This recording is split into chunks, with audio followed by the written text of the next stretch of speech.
يا أيها الذين آمنوا لا تلهكم أموالكم ولا أولادكم عن ذكر الله ومن يفعل ذلك فأولئك هم الخاسرون. وأنفقوا مما رزقناكم من قبل أن يأتي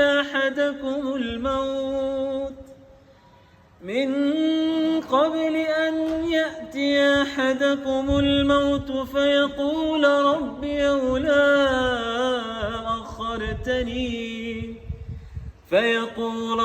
لولا أخرتني إلى أجل قريب